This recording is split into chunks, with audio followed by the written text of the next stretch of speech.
Pablo. Yo, yo, yo. Yo, what's good, bro? In a while, man. You know, old hat, but J-Dub been busy eating the crawfish looked good. That but shit man, look good. Man, I mean, I was like, man, this all you needed was a hurricane, man. They drink one of those two or three of those like I would, and man, you in heaven. But everything looked good. Man, all right, boy, what's going on? Yeah, what's going on, everybody out there in YouTube land? Shout out to everybody that has joined for the PORCHLyte pod. I've got a virtual dream team here. They popped on. Still waiting on Sick Humor. Shout out to him. Hopefully he can get on in here. But got a few topics, and we'll be here for about an hour. It's Sunday. It's Easter. I know you're with your families, but if you want to break away, go tell them that you're going to the store for a little bit and join us here very quickly. I got some distinguished guests. We'll go left to right, and we will start with your favorite captain, not Captain Morgan, not Captain Bly, but it is Fatal Mephisto, the captain of the seven seas. Fatal, go ahead and shout yourself out, I retired that title, sir. As of today, I retired it. Oh, man, you're no longer captain? Nope. Wow. I'm now fucking swimming with the fishes, see. Oh, man. Anyways, what's up, everybody? I'm your boy, Fatal Mephisto. Thank you, Craig, for having me on your show yet again. I appreciate glad to be here. Let's get it popping, man. Yeah, no problem. And then we're here with again, I've been dubbed toxic as well. But as Messiah, I forgave myself. So, we're here with one of the most toxic gamers, according to Colt Eastwood and Dealer Gamer on YouTube.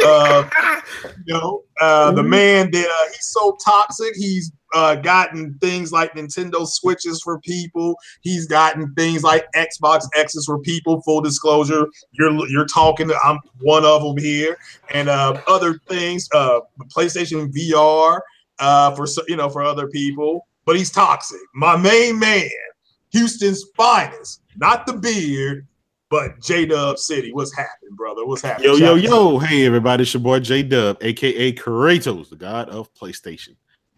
All things gaming here with Craig in the panel once again on the Sunday's PORCHLyte. Happy Easter, everybody. Yes. Crack that egg, Easter, man. Smack the bunny. Do what you need to do. Watch the 10 Commandments. That's what I used to do on Easter. Watch the 10 Commandments, and I don't think it's on now. It used to be like an Easter thing. You watch the 10 Commandments. All right.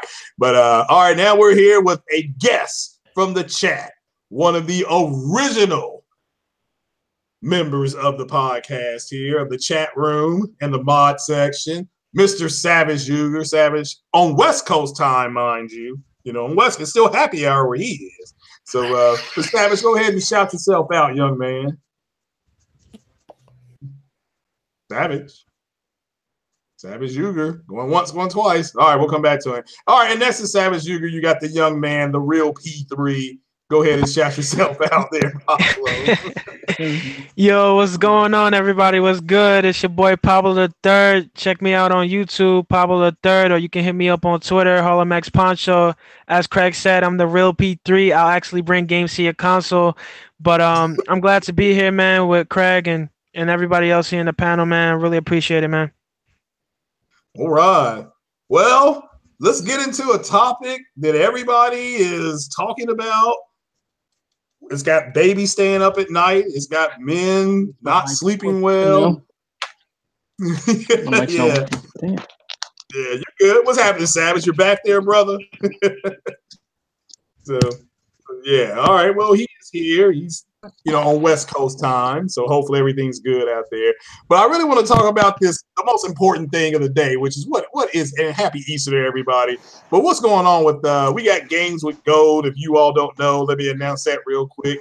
Xbox is dropping, or is anybody interested in these games? I believe it is, the game I believe is Assassin's Creed Syndicate that will be dropping on the Xbox.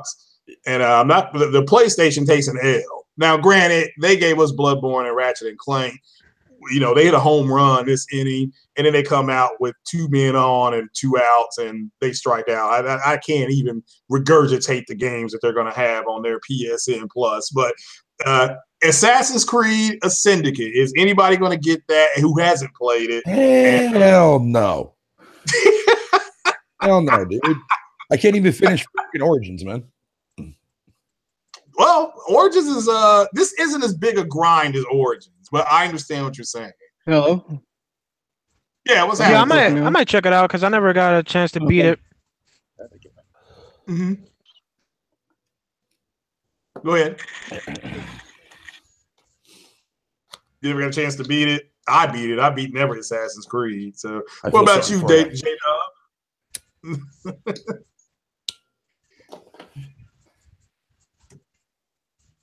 Okay, J-Dub, what do you think? What do you think about it?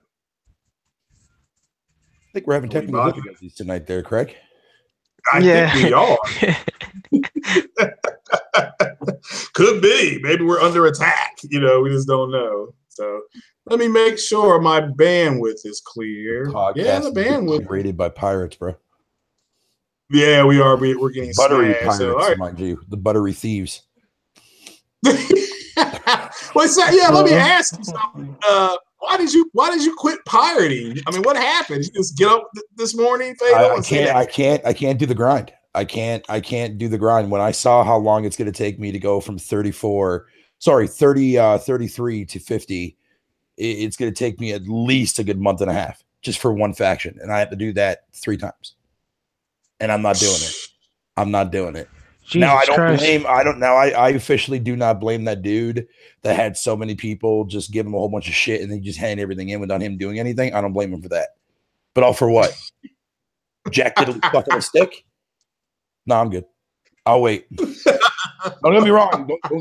Don't get me wrong, man. I still love the game for what it is, but I'm waiting for that grind to go down. Once they nerf that grind, then I'll get back into playing it. But if they don't ever fix that, dude, then I'm never touching that game ever again. Okay, somebody's mic is echoing. Sorry about that. Oh, it's okay. Oh, you're good, bro. Right. All right. Well, you're fine. No, I'm glad it's good now. I'm glad it's good. Hopefully J-Dub pops back in. So, you know, but yeah. So, and by the way, yeah, also that Kraken is also a crock of shit too, as well. On top of that, despite the fact that it has no fucking body, you get nothing for it if you defeat it. What is the point of that? What is the point of playing with Mr. Noodles? Fuck that noise. Give me some shit in return after I beat that motherfucker. If you give me nothing for it, then don't waste my fucking time.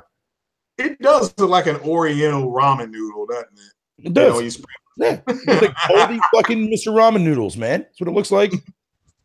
Fucking hell, man. Fuck that game, dude. Well, tell us how you really feel about it. No. I'll do it on my own podcast. I'll spare you the savory on that one.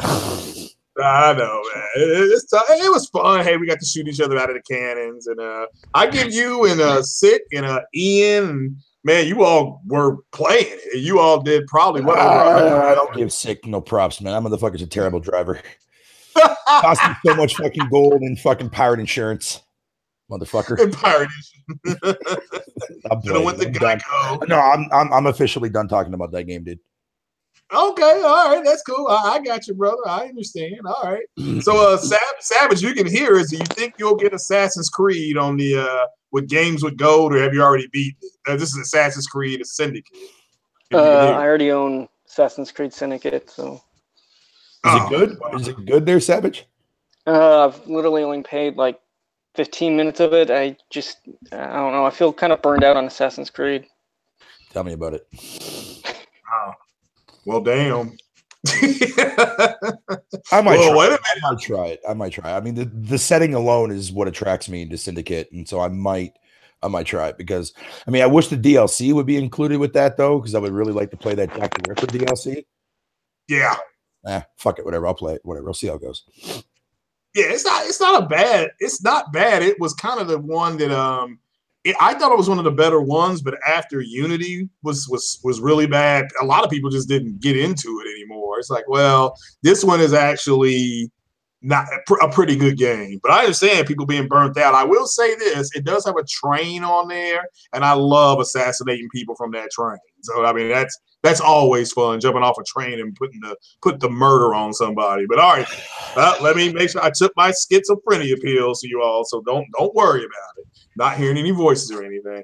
So, but all right, then we'll move into the next topic, the big topic, which is Detroit Become Human, which seems to have sent some people to an early grave, and they're really, which will lead into the whole true 4K thing. So first things first, what is everybody expecting from Detroit Become Human? They plan on picking it up. So I know, Pablo, you said you're going to pick it up. Hell yeah. Yeah. What are you expecting from it? Because you played. Well, you said, what am I expecting from the game? Yeah, because you've played this company's games before. So what are you? So I'm expecting the characters to be really well written and to be relatable. I know going into like this game, I know it's not going to be really gameplay heavy in terms of like actually doing a lot of things like mechanically, and I'm okay with that. You know, I love playing different games and trying them out, you know, for what they are. You know, even if it puts you to sleep like Sea of Thieves, but nah, but I'm expecting it to be really narrative heavy, and I know going in that the graphics are gonna look really good because they're really good when it comes to technology for the PlayStation consoles and stuff. Yeah. Savage, how about you? Do you plan on picking this up? And if you are, what do you expect? For Detroit? Yeah, for Detroit Become Human. Yeah, I've already got it pre-ordered. I love Quantum Dreams games. I'm looking forward to this one. I mean, in a sense, the graphic prowess. I speak English good. The graphics on it are really good, essentially, especially with the substance. They do look good. What about you, Fatal? Is this something you dust off your PlayStation 4, or is that you're going to sit it down? I've already dusted off my PS4 as of today, as a matter of fact. But to answer your question is an emphatic duh. I'm definitely getting that game because anything that Quantum Dreams fucking makes, the day one perch. Mm-hmm. So what do you expect? Fahrenheit, man. I've been a fan of them since Fahrenheit, dude. So yes, I am definitely getting that game. Now, what do I expect from it? Greatness. That's what I expect from it. Which Sony had yet to let me down.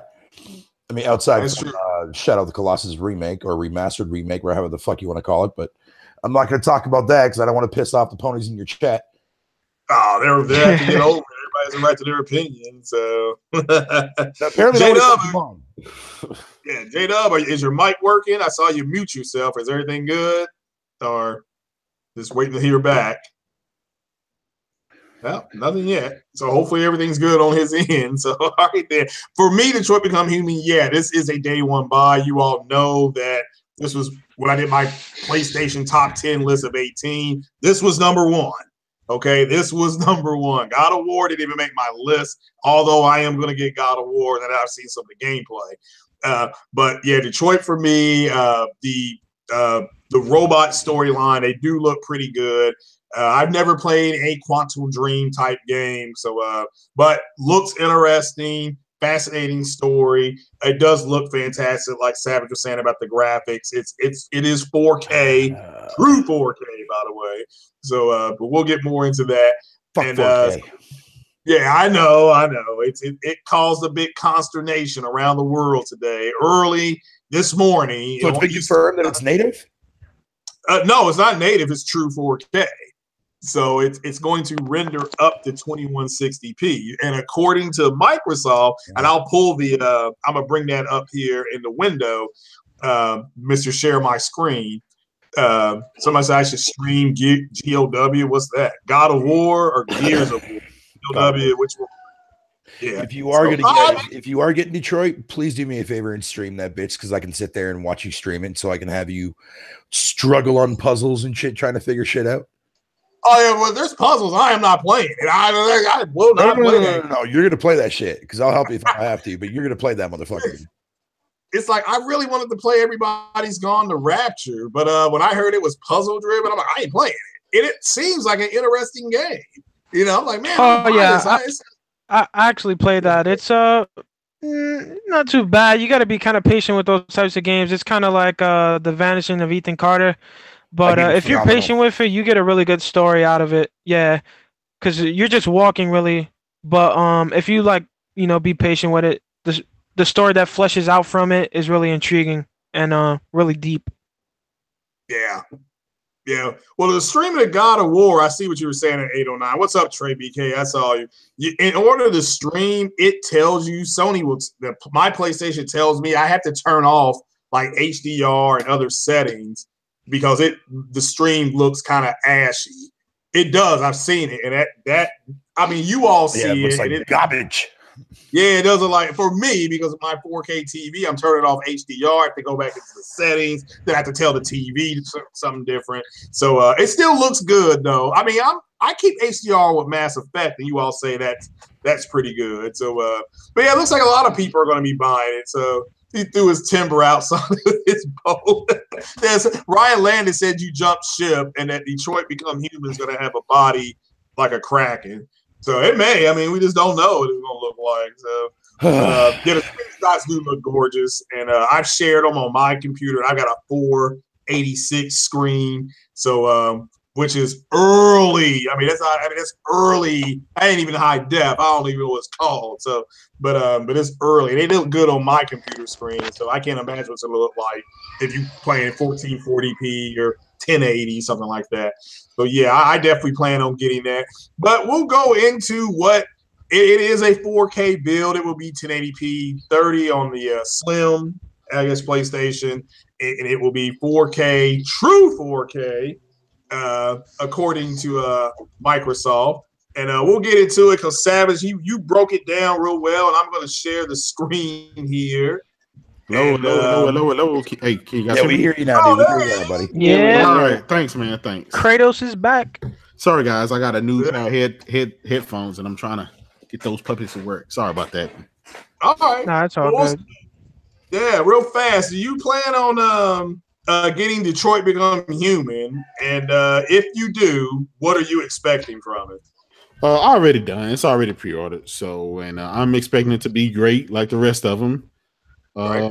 I mean, brother, man, the game looks so beautiful, man. And I was at PSX last year in December, and we watched them play it live. I got to play it myself personally in person. Oh, I'm jealous. And the game, oh my god, it's the most beautiful. I mean, the graphics, photorealistic. That's one thing about it. It played, it controlled well. And at PSX, if you guys remember, for those of you who didn't get to go, but we were telling the guy, the developer who was controlling the game, we were telling him what to do. So we was yelling at him, no, go this way, go that way. And so that's why he was trying to, it may kind of seem a little wonky when he was moving back and forth, but we were actually yelling at him what to do. So he was controlling the game, but we were telling him, no, go back, pick up that knife, or don't do this, or which direction you want to go in the narrative. But beautiful game, good story. It's going to be hours and hours and hours of gameplay in there, and I'm expecting there to be a lot more stories and DLC and stuff like that. If you ever play any of the other David Cage games, then you know what to expect. Right. Yeah. No, I'm definitely getting it. Day one. I'll be honest with you. I really don't know what to expect. Be a really good game. Let me make that clear. But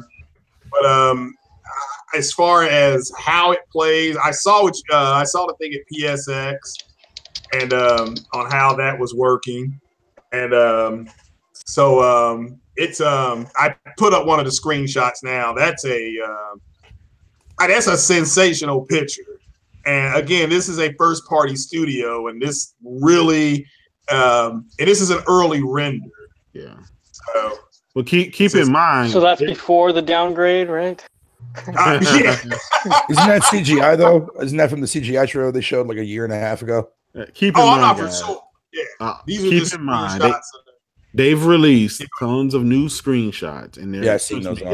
It's all in game. It's all in game.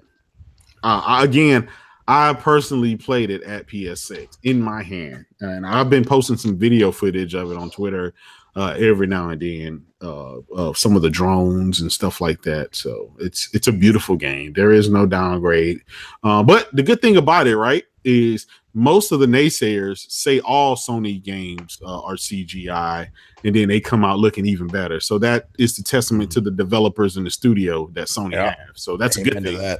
That's a good thing. That happened like that with The Order. Yeah, the graphics are so good you think it's CGI. So right, and then when the game dropped, we were just like, "What? Yeah. How is this possible?" Exactly. Yeah, that thing with The Order, like, 4 too. Yeah. Oh yeah, that too. But like the thing with The Order, like I remember when they had showed off a screenshot from The Order. I think they changed like a design with the clothing from one of the females in the game, and like they. Xbox were saying that it was a downgrade when they just switched the material of the of the dress. Yeah. Like I'm like what the fuck are you talking about? Listen, it's the same thing they did with Tomb Raider when the guys thought that it had it had more mud and it had the better graphics, but come to find out it was just different damage that had been done. So you would think after that debacle they would learn how to shut up, but they don't know how to shut up. They're like that annoying kid that's in the background that has like earplugs in, but they constantly keep screaming for attention. And no matter how many times you tell them to shut up, they can't hear you. Yeah. But that goes back to the point that the guys are really upset that Microsoft doesn't really have any games where you think it's CGI and it's the graphically demanding, mature rated games. That's kind of the big thing that's going out right now. And also, if you remember too as well, there G.W.G, remember last gen, like Sony fans got it worse last gen, and Microsoft's getting a taste of their own medicine. Because you remember the whole entire Mafia 2 no grass thing? Yeah. PS3, yeah. So now the Xbox are now getting that same exact treatment, dude. Yeah. And they deserve it because they didn't keep their mouth shut last gen. Mm-hmm.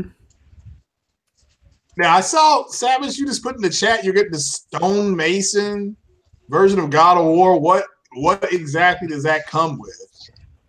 It comes with it's the same as the collector's edition. It just comes with those few more trinkets of the. I don't know exactly what they are at the moment. Sorry. Does it come with an actual Stone Mason? No, it's a statue of Kratos.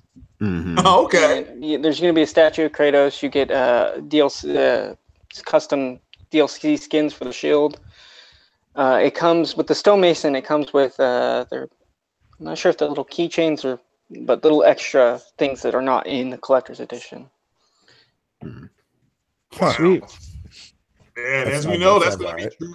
That's going to be true 4K too, according to Microsoft. So big shout out to Microsoft for defining what true 4K is. And Savage, I saw you early this morning. I'm talking about it was because you're on West Coast time, but Savage was in a tit for tat over. And shout out to Matt's Gaming because let me keep this 100%. I tweeted Matt's, and Matt's actually, I don't know if you all, Savage, I don't know if you saw that. Ryan Landis wants to know, does your statue have a jump button? Yeah, I just read that shit. Yes, it does come with a jump button, Ryan. Okay, well that's hilarious. You just put it on your USB stick and put it inside your PlayStation 4 and it's installed. Yeah, you get the little bit more button on your stick and there it is. So that was hilarious. Yeah, but so Savage, and the Stone Masons collection does come with a physical copy of the game. Oh, unlike another collector's edition coming out. You State the K2, you fuckers. I'm actually really excited for that game. I'm not gonna lie. After seeing the recent gameplay for it, it looks pretty fun. I can't wait to play that with OBJ. I'm gonna fuck him over so bad. Oh, word. Oh, you definitely gotta let me join in with you guys. I would love to play with you guys. Mm-hmm. What game are you talking about? State of Decay. Oh, State of Decay. All right, that's fine. Yeah. I certainly hope that game delivers because man, I'm tired of getting up and my Xbox has got water underneath because it's people are perspiring. That's your fault. Yeah, that's a you problem. Speaking of Xbox, though, Craig, did you see the games that came out there today for Game Pass? Outside from one of them. No, I have not seen that. What came out? Hold on, I'll tell you in a second. Go on. Yeah. I'll let you know. Oh, you're fine. You're fine. So we'll say Savage. So Savage, you always let me finish what I was saying. Let me give a shout out to Matt's Gaming because he got attacked and he had to sit up there and say he had to do another video this morning, like explaining what true 4K is because the Xbox was starting to attack him. And he was like, he didn't realize he had hurt anybody's feelings. I'm like, these people don't want the truth. They want to be moist. You know, if I'm trying to be wet and then somebody gives me a bunch of towels and a sponge, but how dare you do that to me when I'm over here flailing with perspiration because that's who I am. But Savage, I wanted to ask you, you went into a big old technical breakdown about checkerboard rendering. So can you explain kind of the way you explained it in that chat? Because it was way over my head. You were using letters and big words. So, so what exactly is checkerboard rendering? On my comment, I just said, simply put, the simplest way to put it is, in a sense, checkerboard rendering isn't the same as an upscale because an upscale not stretches the pixel because it actually injects, it adds more pixels to it. But essentially, like you got a color of blue or something like that to scale up to fit the higher resolution. It reads that color of blue and it just adds in 4 of the same color or something to make the image bigger. Checkerboard rendering takes renders that pixel on one frame, and then the next frame it renders the pixel next to it, and it merges them together for a final frame. Essentially, checkerboard rendering isn't scaling up anything. It's just what would be the word? What is it taking like 0.5 and 0.5 and then just merging it to make 1? No, it's basically in a sense. Okay, if you put it this way, if you have an actual a regular checkerboard game, in a sense, even by 4x4 or 2x2 with checkerboarding, and you stay in one spot for literally 2 frames, you essentially get the exact same as a native image of whatever it's checkerboarded at. Okay. I mean, that actually makes sense. So now what is this other thing they're doing? Is it TA or TSAA? It sounds like something you would temporal anti-aliasing. Yeah, now how does this, because they're also going to use a temporal on J.W. jump on in, because I honestly do not know what these terms mean. Yeah, I'm lost. Yeah, so I'm going to ask you all that because they're also using the same thing. Insomniac has confirmed they're using the same technique on Spider-Man. So, you're talking about temporal injection. Yeah. They use that. What in the fuck is that? What does that even mean? Well, put it like temporal injection. They take a smaller native resolution and inject it into a higher frame buffer. In doing so, in other words, basically that terminology just basically represents that basically, in a sense, it's like another version of checkerboard rendering, and it makes it so a lower resolution, a normal resolution, actually, in a sense. So in layman terms, it just basically means your PS4 is on heroin, pretty much, basically, right? It just means that it takes sense. like a normal, didn't For Honor use temporal injection? Quantum Break. Yes. Oh, it did. Yes, For Honor used it. Yeah. For Honor used it. Ratchet and Clank used it. Shadow of the Colossus remake used it. Ratchet and Clank looks fantastic. It looked like a friggin' Disney movie. I mean, it did. So, I mean, I'm not here to say if you liked it or not. I'm just saying, hey, the game looked like a movie. All right. So, is there a huge difference in now? What exactly is that going to? How does that affect the game as far as the image quality? Are we going to see less of something, more than something? If it's done right, Craig, you won't be able to tell the difference between that and native. It'll be very slim hard to tell the difference, according to Digital Foundry and according to Mark Cerny. And there's been some games that have done it perfectly, And then there's some games that have done it horribly. Look at Quantum Break. According to them, Digital Foundry is being done horribly because you see that Quantum Break, although is using a regular normal frame buffer, and then it's using a post processing temporal upscale from there. Yes. So that's the technique that they decided to use for that. So I would say that's probably the wrong way to use it.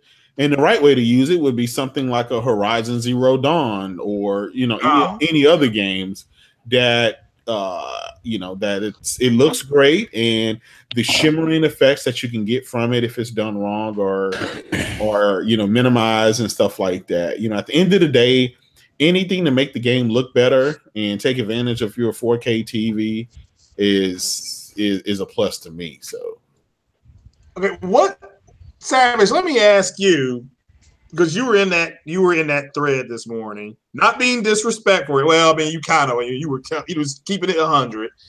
What do you think is the issue with certain people not wanting to admit on this true 4K thing? Because I'm gonna pull up exactly what it is, and I've done this before for everybody on this podcast with me here. So just bear with me here.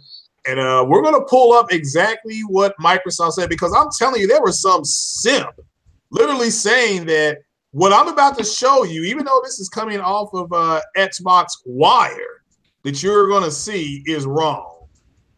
Now, I'm sharing my screen. I don't know how, it should see. I don't know if you all see that. You all see Xbox Wire? So I don't know how to screenshot and put things on things. So even I would love to know how to Photoshop things, because man, I got some ideas for these people, but but I don't want to get too dangerous. So I may end up with the feds here. Now this is on the side of your Xbox X. For everybody who does not have an Xbox X, this is on the side of it. According to this guy, he said this is wrong. He said this is wrong. Literally, this is wrong. That this is a misprint. That they never said this, even though this is by Mike Nelson, Xbox Wire editor, and it was posted June 11, 2017. And there's been no retraction. Okay, and you know how buttery Mike Ybarra and all these cats are. They're the first ones that go on Twitter to correct something or to claim something's not other. But according to this guy, this doesn't exist. This is wrong. Now, based on what we know about the Xbox X, is this correct so far? Is this not what they put on their box? Yep, that's what they put on the box.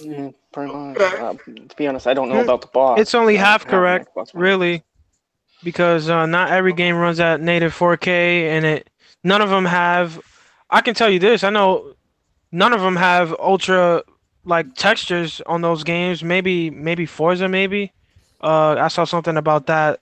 I think Digital Foundry was saying they were using the ultra textures or something like that. Yeah. But every other game, when you download Horizon, Forza Horizon 3, the base Xbox One, it's the exact same textures because those are the highest that they have. It's just for It's again, they should have put an asterisk next to it saying, it just should have been a big asterisk there.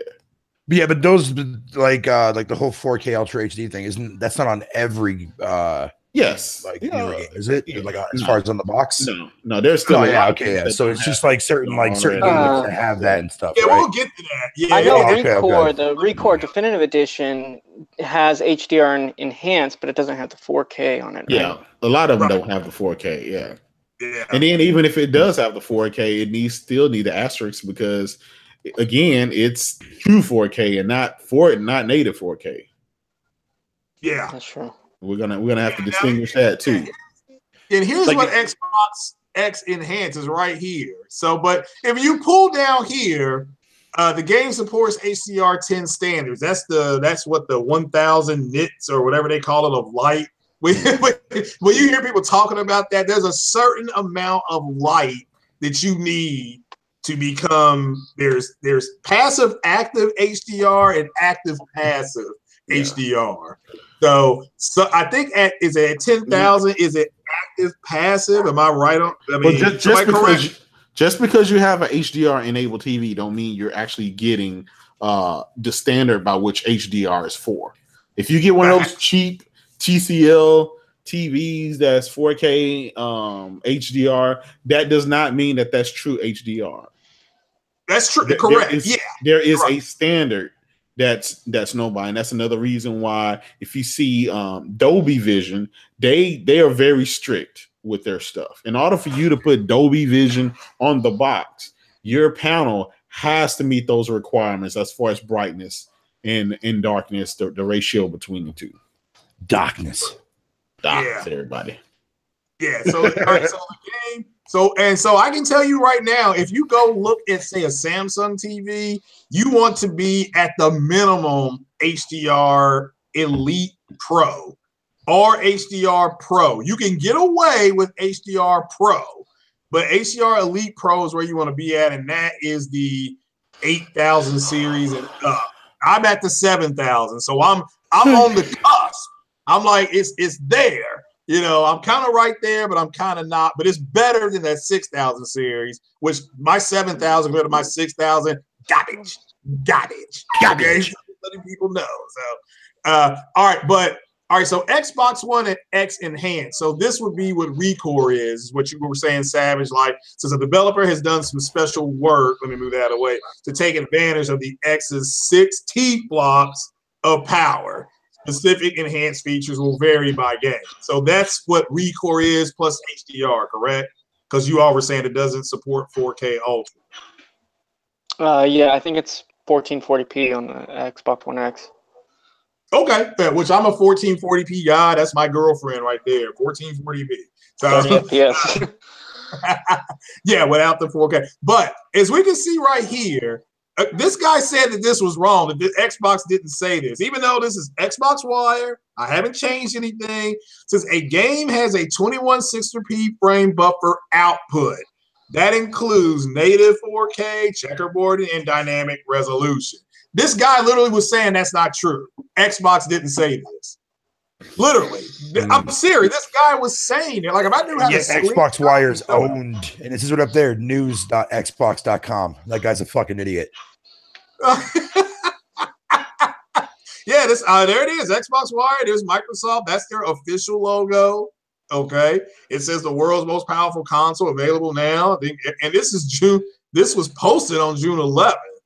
So you know, I'm just trying to figure out. You know, there's nothing on here that says we printed a retraction or anything like this. Oh, but here's a wonderful Super Lucky Tail article if you all want to go check this out. So, that game is amazing, bro. Don't knock on that game.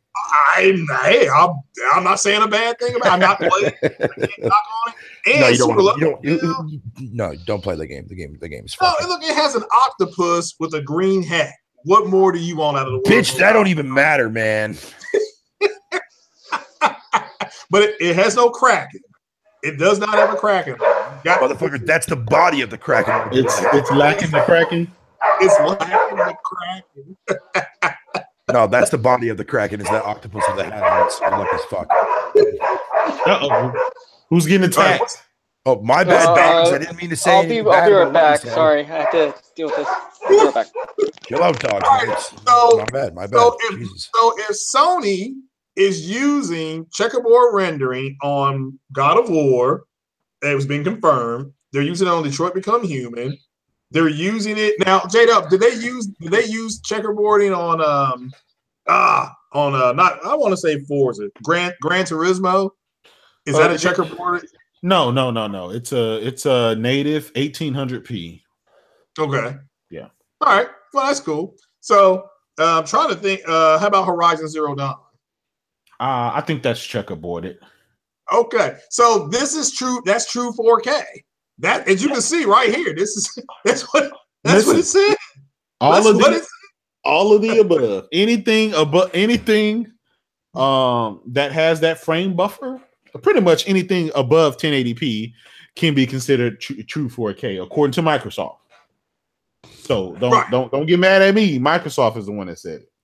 Right, but they're arguing. They said that what I'm showing you right now, what you're looking at right now in real time, through the power of the internet, they said this is wrong. That Microsoft never meant to put this out.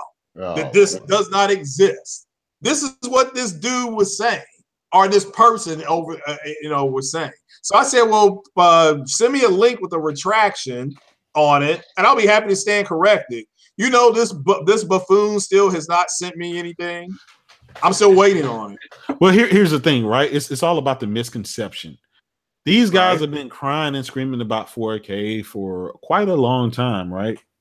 And so the narrative out there is that the Xbox can do true 4K, but the Pro can't do true 4K. And according to this, they're wrong. The Pro can do any and all of these things. So I'm pretty sure that it can. There's been games like Hitman is not 4K, but it's 1440p. That's an enhanced version. Yeah. So that's special work, and I believe it has an HDR. It has HDR support on the. It has HDR. Yeah, Rise of the Tomb Raider is checkerboarded, I believe. Yes, it is. Tweeted that to me. So, if Savage, if you're still there, right, Savage? Are you still here? Well, I think he had to do something. I just want to point something out real quick. Go ahead. Bro. So a couple years, like when the consoles dropped, like all these Xbox fanboys, they were saying that 720p was fine and that they didn't need 1080p. So like, why did they get the Xbox One X then if they didn't care about 4K? So I don't know. I don't really understand that. They always seem to contradict themselves when it comes to like these types of like situations. Like they say they don't care about one thing, but then they're doing another thing. It's just really, really off-putting. Mm-hmm. Right. But let me ask you, because P3, you have an X? No. I don't have an X.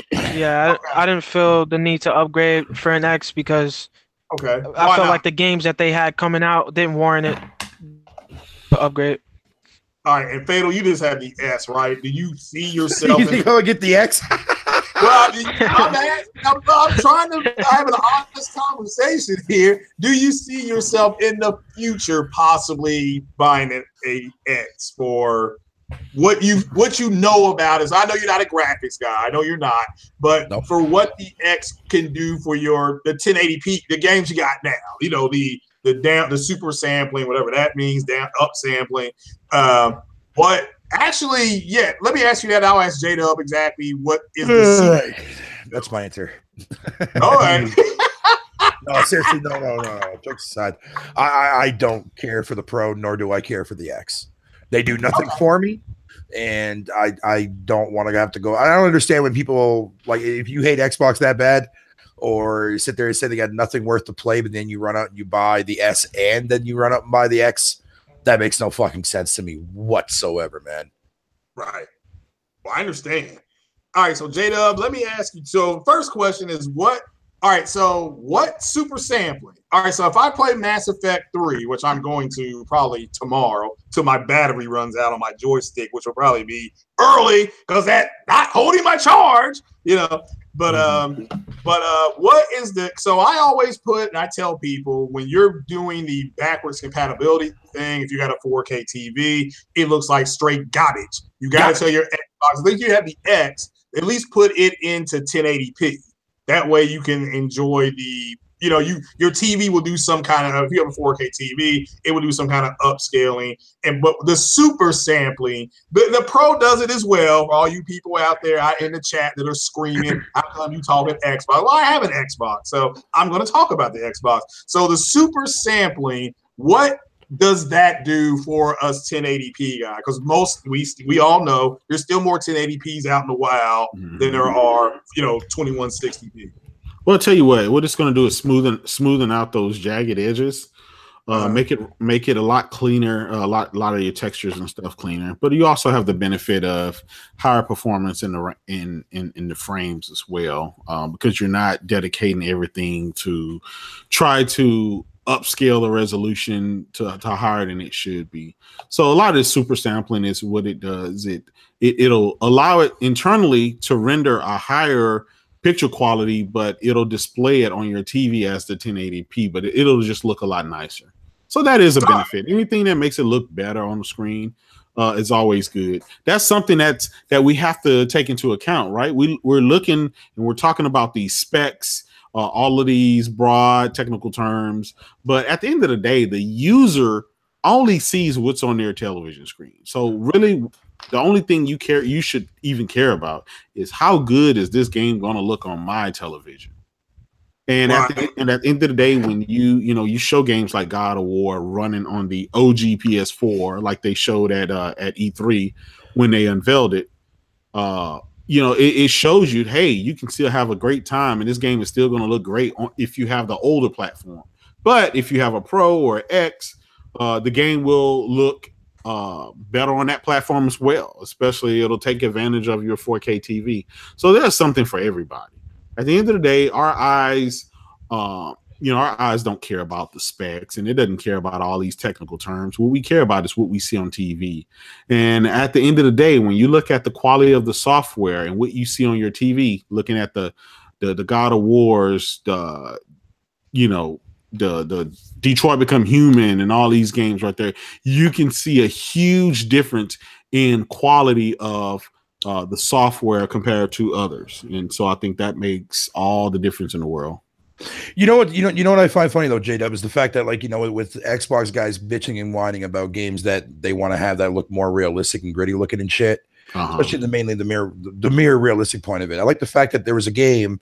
It's still on Game Preview, even though it's going to be multi-plat fucking after at least Game Preview, but it's been there for over about a year and a half now on Xbox One, and that's that Ghost of a Tale. If you see how that game looks, Jesus fucking Christ, man! The fact that X-Tards didn't even bother to even bring that game up in conversation-wise, dude, just proves to me that those motherfuckers don't even go on the goddamn Xbox store. But here's another thing, Fatal. You're right about that. But on the other hand, you got to realize that's Microsoft's fault too, because it is Microsoft's fault. Yeah, it's still a job, right? If that game looks as good as you say, they should have made this, maybe on the front page, or they should have been advertising it. Hey, check this game out; it'll take advantage of the X, and it's really good. It's a really good, great graphical, demanding game, and that's a failure on their behalf. They need to make the people aware of it. So that's and I agree with you 150 million% on that too as well, because every time when I go and look at the store and I see stuff like that, and it's like, okay, well, I can't get this on the PlayStation yet. It's like, why isn't Microsoft pushing this more? You know what I mean? It's just like, man, it's a real shame, dude, because when I played that trial version, man, I was like floored. I couldn't believe I was looking at something that looked that fucking good. Exactly. I was like, holy shit. Yeah. Hey, Andy Hart in the chat, and let me ask you this, Jada. This is probably a good question for you. He said he has a UHD TV but no 4K. He says, is he really missing out on something with the HDR in some of the games? He says he has a UHD TV with no 4K? With no HDR. Okay. So he has a 4K TV, but it doesn't have HDR. You know what? I tell you what, it's not that big of a deal, but I tell you, if you do go out and you decide to buy another TV, go and buy your OLED, and you'll see the biggest effect of HDR, because the blacks are much deeper and inky.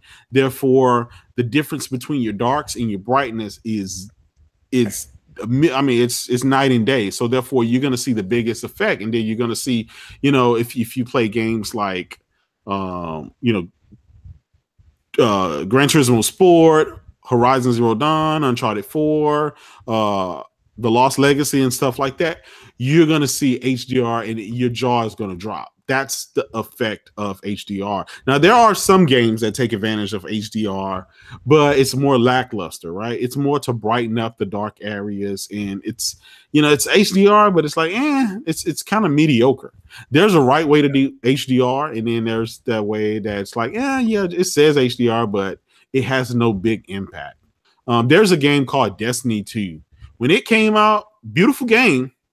Didn't have HDR, and I have an OLED LG TV, and in the dark scenes, it would be so dark I couldn't see where I'm going because I would blend in the background. So it was just too dark. But once they patched it with HDR, it lit it up, and so those shadows in the dark, I could actually see where I'm going, and that's the difference between doing HDR and not. Yeah. Well, I'll answer JS Guy Code. Now, look, the HDR on the the LG if it's the 6300 series on all the TVs, that is entry level, even at LG. I think they're top because you have an LG OLED, right? Yes, yes. I have the B6 and the C6. Okay, yeah. So that's, but I think the 6300, even on LG, is a low gambit HDR. Yeah, so you still get HDR, but you're not getting. And this, trust me, guys, when I seen it on my TV, I was like, my God, it looks like a different. Everything looks different now. Listen, whatever you do not go chasing specs. I'm telling you, even with these TVs, just because it has it on the box does not mean you're going to see a great picture. It does not mean that you're going to be able to take advantage of HDR. They add, I mean, think about it. The cheapest of the cheap TVs that they have, like Emerson's and TCLs and you know, all these other brand Westinghouse. Those TVs on the box, it says HDR and all these specs. When you take it home and plug your game into it and you look at it, the picture is shitty. Don't do it. Just save your money, man. Save your money. Just save. Get about $2,000. Go to the store. Go to Best Buy. Walk in there. Go to the wall section. You know, the one where the TVs are hanging on the wall. Find the TV that just stands out and make your jaw drop, and then that's the TV that's yours. Save for that TV, so when you take it home, you know what you're getting. You know that jaw dropping experience is there. When you try to go and chase some specs on the box, you're gonna end up taking the TV back and back and back. I know guys have returned TVs 4 times trying to find out what they're looking for, and these are some name brand TVs. You know, some of them are the lower end Sonys, lower end LGs, lower end Samsungs. Don't do it. Just save your money until you can afford to get the right thing. Hey, J.W., did you ever see, or everybody on the panel, did you guys ever see that TV where I forget what the refresh rate is, but it's not like what you normally see on a normal TV, like you know, like when TV shows look like, I think it was like 24 frames, I think, or something like that. What our eyes typically see on TV, right? Yeah, it's that 240 hertz. So this shit hurt my eyes when I saw that shit on demo at Best Buy last time I was there, dude. I'm like, yo, what the fuck, man? It's a gimmick. It's a gimmick. It makes it look like a stage play. So I'm gonna tell you guys this: turn that crap off, right? That's a gimmick. You trust me, that's not how your television viewing. No, I know. I was gonna say, like, when I saw that in motion, I was just like my brain started to fuck with me a little bit, man, because my eyes have never seen something like that before. So I thought like I was watching TV in fast forward motion, dude. Like, exactly. It looks so weird, dude. Yeah, that's the higher refresh rate. I mean, it speeds it up tremendously. But it's a gimmick. It's trying to sell you. When you're looking at movies, right? All the movies are shot in 24 frames per second. That's just what it is. And so it displays that your TV is supposed to convert and display it that way. So it looks 1-to-1. But if you turn that option on, it's going to speed it up way faster. And it's going to give you that real ultra crazy looking. Again, I think it looks like a real life play, like you're watching a stage. Yeah, play. It's like when people went to go and see the Hobbit. Whatever you want to call it in theaters. Yeah, because that was shot in 48 frames. 48 frames, yeah. And I remember people were complaining about like they felt nauseous and stuff sitting like a 2.5 hour film, dude. It's like, no, I wouldn't do that myself. Yeah. Those are good movies, but that was a tough first time. You know. All right, now the 900E. All right, look, the 900E is one of Sony's best TVs. That's when you go. At least at my Best Buy, let me make that clear. The Best Buys that are in my city, when they're displaying Sony's video games on the Pro, that's the TV they're hooked up to. That are hooked up to the A1 or whatever, the A1E, or that's their high end. That's the one that I don't even look at those TVs when I go look because I get mad. So I'm always looking at the 9s to 8 and the Sonys. They had an 800E. For $649. I shit you not. They've had it for almost a month. I think it went off sale today as an April Fool's joke. Yeah, the soap opera effect, J-Dub. That's what they call it. Yes. That shit looks horrendous, man. Yeah. But speaking of by the way there, Craig, I forgot to tell you, at my local grocery store, I can't believe It's Not Butter is on sale for 99 cents. So I sat there and I thought to myself, I'm like, wait a minute. Oh, so that's how much the Xbox One is worth right now. That makes sense. Well, let me get back to the Xbox One X. J-Dub, so before you bought it, and you bought several, what were you expecting versus what you got? Was it a huge difference in what you were expecting, or did you get roughly what you what you were expecting? Did you get what you were expecting for the Xbox? For the Xbox X, yeah, for the X. I'll tell you what, my expectations were exactly what Microsoft had hyped me up for a year, right? They hyped up the specs, microchips in the mouth, 326 gigabytes of bandwidth, and ultra 4K textures, and 4K 60 uncompromised. That's what they told me for a whole year. That's what I was expecting. And unfortunately, I did not get that. I got pretty much games that ran just a little bit more, if not the same as the Pro. and I did, spend a lot of money because I bought the system, and then I went out and double dipped and bought the same games that I already had on my Pro, so I can do my own Digital Foundry, zooming 400% with the magnifying glass. And I take it that you weren't impressed. I was not. There was only 3 games that really took advantage and showed any major difference. And I think, Craig, we did this plenty of times. I did it on my channel, and I also did it on, Craig's Corner. But you had Shadow of War. That showed significant more texture. So that was, I would say that was a big difference to me visually. Oh, yeah. I agree. Shadow of War. Ouch. And Gears of War 4 was, they did a great job. Yeah, I heard good things about that one on the X. Really beautiful game on the X. What about Halo 5?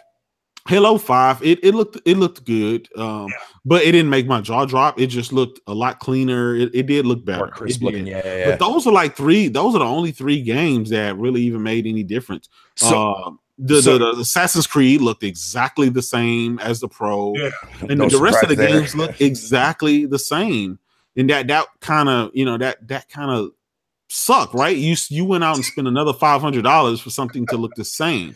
So what I'm looking for my extra 2 T-flops. So what you're telling me there, J-Dub, is like the fact when you look at the Pro, right? Horizon Zero Dawn was on its way coming out. I think it was 2.5 months later. Yes. When the Pro dropped, and that was a game that really showed off what the Pro can do. Yes. So is Horizon what you told me, from what you're telling me now, it seems like Gears is really the only one, the highlight that's there, but that's not really saying much. Gears and Shadow of War. I can't leave that game out. That game, from an exclusive standpoint. Okay, so from exclusive standpoint, Gears 4 is the only thing that's sad, dude. When you think it took forever for the patch for the Forza Horizon 3, which it boggles my mind. This is your flagship title, and you don't even have a patch for that ready. That should have been. That's pretty sad. That should have been done day one, right? You want as much software ready and patched for your console. So, and it finally came out, and it does look good.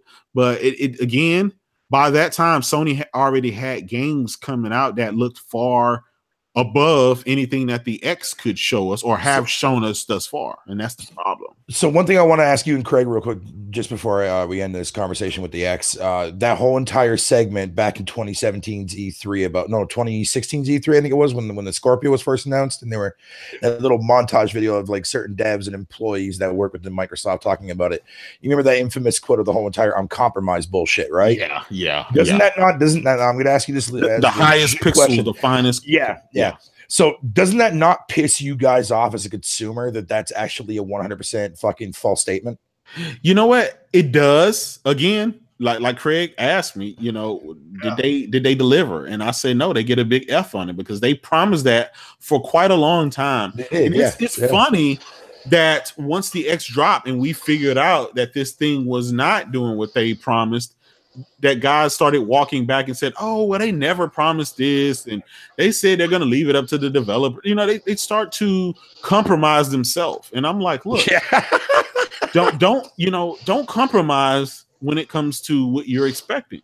If you're selling me a black Ferrari, when I go to pick it up, I expect a black Ferrari. I don't expect to get a yellow Ferrari. And that's the problem. Yeah. Some guys are like, well, they didn't necessarily say it was going to be black. They said it was going to be dark in tone. And it's like, get the hell out of here. Don't start changing stuff after the fact. And this is pretty much what they've done. And that was a video that they showed right at the end of the conference, right? You know what I mean? So it's not like it was like an IGN exclusive video where saw this. It was like broadened to everybody in the world that was watching it. Microsoft video. Nobody else. There was no third party or no other person that did that. Microsoft did that. But this is why, right? This is the big problem that I have. And I want you guys to understand me when I say it. Microsoft has, I'm not going to say lie because lie is a harsh word, right? Yeah. They have been inaccurate in so much stuff. That's a better term right there, yeah. I remember when one game ended up going to the PC and the Xbox community flipped out and asked Phil, is all the games going to PC or whatever? And he said, no, it's not. Just this one game. Okay. You guys remember because I think some big name YouTuber flipped out and Phil Spencer told him, wasn't that Quantum Break? Wasn't that the one that sparked everything with Quantum Break, right? Yes. And Phil Spencer said, oh, you mean to tell me you're canceling your pre-order because other people get to play this game as well? So remember now, that is the whole thing that sparked this whole thing. So that was the first game. And then people said, well, Phil, are all the games going to PC? He said, absolutely not. The games will not go to PC. What happened like 6 months later? All the games, you had the Game Pass. Now all in Play Anywhere, all of the games ended up going to the PC. So it's a trend of that, right? It's a trend of they've said something and then they do the opposite. And now with the whole, we want our games on any and every, we want you to be able to play our games any and everywhere. Well, you got to take them for face value that they said it. So there's no doubt that eventually you're going to be able to play the Gears of Wars, the Halos, and the Forzas on other platforms that is not Xbox. And they're not talking about PC because it already exists on the PC. So that shows you when Microsoft says something, you can't take it for face value because they've said it 100 times over and they've had to walk back. And remember the Kinect, they started out this generation with the Kinect couldn't be unbundled from because it was built into the system and they just couldn't do it. And that was a lie. 2 months later they ripped it out. So again, Microsoft says something, you can't take it for face value because they've disappointed us, especially over and over again. And absolutely, especially anything that Aaron Greenberg says, anything that fat hairy bastard fucking says is a blatant fucking lie. Him, Phil Spencer, and Spencer, and Mikey Barr and everybody else. Right? Spencer definitely has some very, very quotable quotes where he definitely stepped back. Here's the thing, but I'm not going to give Phil Spencer a pass, but I'm going to tell you definitely guys, not that, no, I'm going to tell you guys, you can call his bluff. You can call it shit, right? He speaks in Chinese riddles. He never really says in any precise word. He has a way of playing with words. So he'll say something. And after he speaks, right, the whole internet blows up and they ask, well, what did you really mean by this? Did you mean this? Or, it's like, just be honest with people and be upfront. Give them a yes or no answer. I'll tell you this right now. One thing I have noticed about when it comes to interviews, well, as far as like Phil actually standing the fuck up, if his hand's in his pocket, he's lying. If his hands are out of his pocket, then he's actually somewhat speaking the truth. For example, Dice.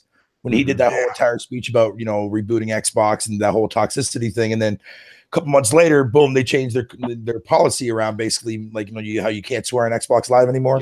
Yeah. That kind of shit. And yet that whole entire speech, he barely had his hand in his fucking pocket when he was talking about that toxicity shit. Yeah. But yet anytime, any other lie that you guys have brought up here, if you go back and you watch when he said those quotes on video wise, his hand is in his fucking pocket. You think he has his fingers crossed in his pocket? Yeah. Doing something there, man. He's either rubbing his lucky fucking rabbit foot or something, dude. That something's gonna stick and people are gonna fucking go with it. I don't know. Let me ask you guys this. How many times do these guys have to lie to you before you get the picture and say, well, yeah, I should, when they say something, I should just sit back and wait instead of running with it? Because I've been proven wrong over and over and over and over. This is a trend, right? Remember the whole VR? Xbox is supposed to be getting VR, and you're supposed to be able to play Oculus and all this other stuff on the Xbox One X, and what happened to that? Right now, they don't even mention. But at the same time, I feel bad for John Carmack, man, because he went out that one year. I think it was in 2016's E3 when he was like talking and praising about what was there? Whatever that one that he designed, helped design there, the Vive, I think it was, or something like that. The Vive, yeah. So he was up there. He was given like this, like a moment of time, like a good 5-minute solid presentation about the Vive and how it was like eventually going to work with Xbox, and nothing. Well, I mean, you got that, and there's plenty more, right? It's just there's been a ton of developers that have come out and praised the One X. Oh, it's so powerful, and like that Stardock guy, I forgot his name, Stardock guy, and when a developer tells me that the Xbox X is so powerful in this, the first thing I do is look at and see what game do they make. And when you look at the game that they make, you realize it's an indie game, and it's like, wait, you have no credibility. Your game would take advantage of the X anyway.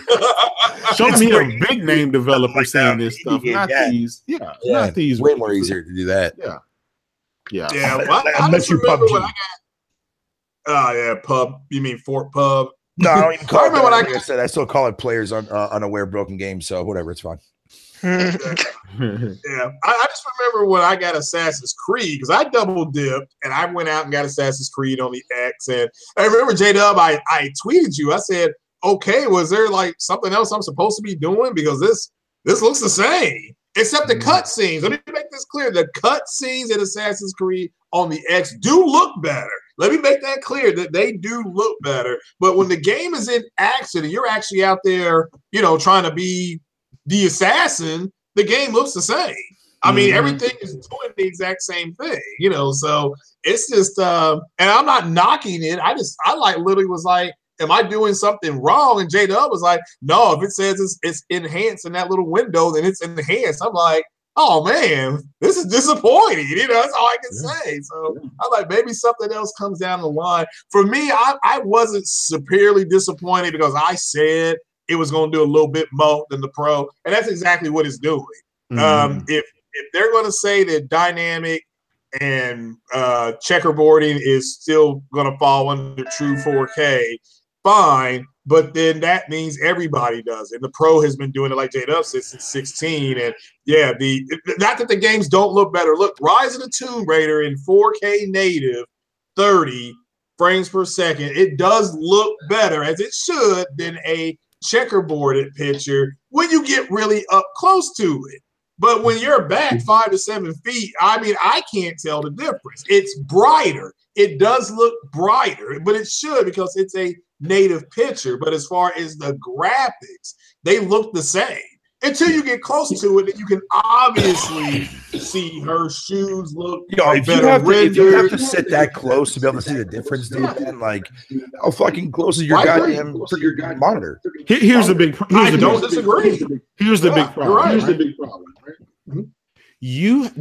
Exclusives matter. Exclusive is what sells your console. It's the way to showcase your platform. When you look at when the Pro came out, you look at games like Horizon Zero Dawn. That was a showcase game. When you look at GT Sport, that's a showcase game.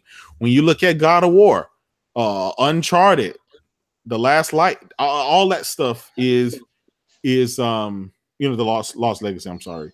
All of those are showcases where you can turn the system on and you just let the game run, and then your jaws drop. Yeah. When you're depending on third party to do that, right? If a game looks good on the Xbox X, it's going to look good on the Pro, and it's probably going to look good on the Switch, and it's probably going to look good on that. That's the way they designed it. They designed it with little effort as possible to make it look good on every platform. They're not going to drain every ounce of resources out of your specific platform just because they want to. That doesn't happen. And that's been the problem this generation. I think the X was a little too late. They needed that X to drop a year and a half, maybe 2 years earlier to get that good power narrative. But now Sony's juggernauts of games are dropping, and those games look far exceedingly better than anything the Xbox will probably ever be able to deliver this generation. And that's the problem. The Xbox does not have a game that looked better than God of War and Detroit and Days Gone and all of the other games. You know, the Ghost of Tsushima and you know, all it just doesn't. And that's the problem, right? When you go in the store and you look at as a consumer and say, "Hey, man, I want a system that has great looking games," and you know, you look at the exclusive on Sony's side and the exclusive on the Xbox side, and it's a clear choice. Once you throw third party in there, you're going to go with the system that can give you the great looking third party and the great looking exclusives, not just one or the other. You can have both in one platform. So I don't disagree. That's it. The real Pete, Real 3. You got anything to add, my brother? You've been quiet. I see you in the chat. Go ahead. Yeah. One thing I just wanted to say is like a lot of people get it kind of mixed up when it comes with the when it comes to like the resolution and the actual graphics of the game. The resolution is not the graphics. The resolution is just makes your shit sharper. Okay, so when I see 4K cartoons on the Xbox One X, that does nothing for me. But when I see God of War and my son, he over here punching up whatever that, I don't know what it was, like some ugly ass creature, but he was like punching the shit out of that creature, and like that just looks so amazing on the Pro and everything. So like seeing that, those are graphics. Like you can have sick graphics at 1080p or whatever it is, and it could still look better than anything on 4K or whatever. In my opinion. Your gameplay sucks though, Pablo, man, your game in general sucks. Well, yeah, true. All right, you got a point with that too as well. I mean, don't get me wrong. Have the gameplay to back it up. That's why I don't care how a game looks. Now, I will give credit to where credit's due. Like, I'll be sitting there in denial if I sat there and said, "Oh yeah, games like Horizon Zero Dawn looks like trash, like graphically wise." I'll be fucking getting crucified on the goddamn cross by now. But at the same time, it's the gameplay. The gameplay is what the highlight for me is. That's the first thing I look at when I look at a game. Right? You know what I mean? Yeah. So. Yeah. Like, I mean, if Horizon didn't have that amazing fun factor behind its combat, that game would have sucked dick, straight up. Yeah, well, that's true. Yeah, because graphics can only take you so far, exactly. When it comes to a game. A game like Rise Son of Rome, that's a perfect example, right? It's a great looking game at launch, but it's dull, and people didn't really flock to it. I was gonna pick it up there today for like $7.50 on Xbox, but I was just like, nah. That's a bag of smoke. It's going to come. I'm in the minority with that one. I actually liked Rise. That shit. I'm going to Game Pass it, man, because I mean, I always hear people like, no disrespect to people that do go for that graphic look. I know like Lincoln, for example, one of Sick Humor's buddies that I talk to on the regular. He's that kind of person. Like he will never play games that are like cell shady, cartoony kind of games, but he only wants those realistic vibe kind of games. So and I'm sitting there thinking to myself, I'm like, hold on a minute. What if I were to show him a game like a Ghost of a Tale, for example, where that game you play as a little rat, but you're in like a setting that looks like fucking medieval, realistic type kind of game, graphical wise? Would he play something like that? And the answer would probably be more than likely, probably not. Just because of the fact that you're playing as a little fucking rat creature. Yeah. In a fantasy world. But it makes me wonder, it's like, to me, it's like, that's something that I never look at. You know what I mean? I know it's there and you have to look at it for itself, but like the graphics doesn't tell me the story. The engine is telling me the story. The way the developers design these characters to stand a certain way, to interact with something a certain way, that's all being done through motion capture and the engine that's pushing that out for me, not the graphic fidelity. Because you can put any coat of paint on Last of Us, but keep the cutscenes the exact same way, and I'll still play that bitch. All because the fact that the gameplay is fun and the story is fucking amazing in that game. And that's what I was trying, and that's why I keep telling people that it's like graphics is never a thing for me. I look for gameplay, story's my second thing, and then believe it or not, is the soundtrack too as well. And that the last part is very lackluster this generation. Hell, even I would go as far as to say the middle of last gen too. It's not that very memorable soundtracks out there, man. I got a good example too in terms of what you're talking about. Like for me, Resident Evil Revelations 2, not the most graphically like beautiful game I've ever seen, but it looks nice enough for me, but the gameplay is what kept me there and shit. Like, yeah, exactly. The graphics didn't look that crazy, but the gameplay was like really good, and it kept me engaged throughout the whole time I was playing. Mm-hmm. I can agree. Gameplay is always first, then story, and then performance, and then graphics. Performance. Performance is but I mean that should be common though. I mean, that should be a common area. Like your games, like we know that our games should not be running like fucking dog shit frame rate wise. We already know that should already be a given. You know what I mean? But I get where you're coming from though, because I mean, if you do own an X or you do own a Pro, you know, you want to be able to have your games live up to what that console or what that money that you invested into that console is supposed to do. Xbox is not doing that as of right now, but we'll have to wait and see. Yeah, well, I mean, yeah, I'll say it. Wait till E3. Wait till E3 2025. No, okay. I wanted to ask you this, J.W., because since I hardly ever get to talk to you in a podcast, why do you think Microsoft decided to go all out and rent out the actual Microsoft Theater this year? This is their first time. Here's a couple of things, right? Go ahead. They could have. They saw people were up in arms because of the leaked venue space that they had, and so they could say, you know, try to save face and just do something like that. Or they're think about it. They're going to have their fan fest. They're going to have all these other events there. That just because you got a bigger venue doesn't mean shit. Yeah, doesn't mean that. Look, we already know those 40 indie titles that they showed on that 1 minute scissor reel that they showed last. Yeah, we know those 40 games are going to be on display this year. I mean, we just know that, right? Because none of those dropped. I'm still waiting for Oblets. So what we're hoping waiting for Scalebound that's never going to happen, bro. Get up. That we're going to have a ton of other big AAA exclusives and games that we did. That's the dream that we all want to believe in. That's what we hope. But here's a problem. You have guys already talking about, look, the games that they're working on now, the deals that they're cutting now won't be available for another couple of years. So that's next generation territory. And honestly, they've already lost this generation. They lost this generation like 3-4 years ago. Now, you bring up a good point, though, J.W., because what if sitting there, and I'm not saying they're going to do this, but I would not throw it past Microsoft whatsoever, dude. What if they go out this year at E3 and they announce their next gen console? Now, I know what you're going to say. I know what you're going to say about the whole entire people that adopted the X, whatever you want to call it, which is actually technically going to be parts. It's going to be parts. You know what I mean? To tell you the truth, and I may surprise you, right? Yeah. I think that may be a better idea for it, and I'm going to tell you why. They have a better chance of getting the mind share. Yes, if they did that, right? Kicking off a new generation again. This generation is over. It's been over. We've the only ones that's for a while now, laughing and pointing fingers and stuff for years. But this generation has been done, right? Sales equate whether you're successful or not. I don't care how guys try to rewrite the history of it.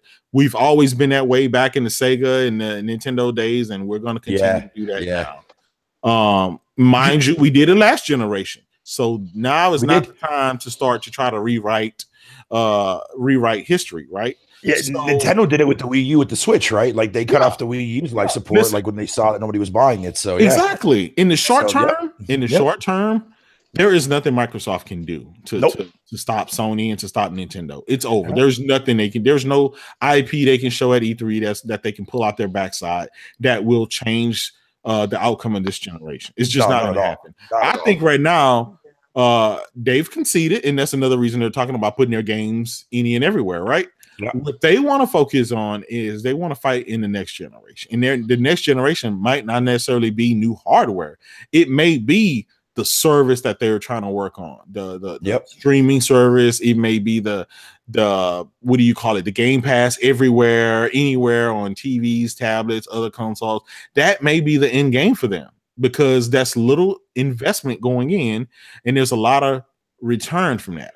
There's just a lot of and I agree with you on that. Like, because like there would be a tons of return coming in from them, you know, from their services alone. And I know a lot of people don't like the fact that Microsoft is taking that route. You know what I mean? I get that. That makes sense, you know, because we already pay for PS Plus. We're already paying for Xbox Live Gold. We're already paying for Game Pass. You know, we've already spent Netflix for that matter. You get the idea. But the thing of it is, for somebody like myself, you know, I think it would definitely, like, if they are, like, we do know that they're coming out with the next gen console. They've already confirmed that. They already talked. They're not leaving the console business, not leaving the console industry, whatever the case may be.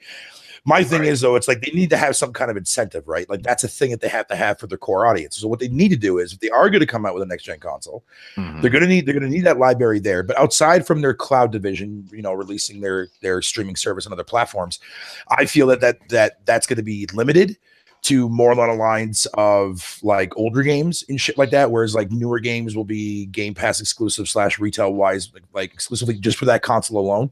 Yeah. I think I don't see them pushing. I mean, I did see a rumor about Game Pass going to PC, which obviously makes sense, but I don't know. I feel, me personally, I think if Microsoft was smart, which lately they haven't been smart. I'm saying metaphorically speaking, I think if they're smart, they should definitely have to have incentive. You know what I mean? Like, they can't just sit there and say, yeah, here's our console. We're going to put everything, and we're going to put like Halo 6 and 4 and Fable or whatever the case may be, whatever games they decide to create. And we're going to put it on every platform, including the Switch from via streaming service. It's like, then you're not going to have anybody that's going to be attracted to your platform. What's the point of just fucking coming out with wasted hardware then? You're wasting R&D for that shit. Here's the thing.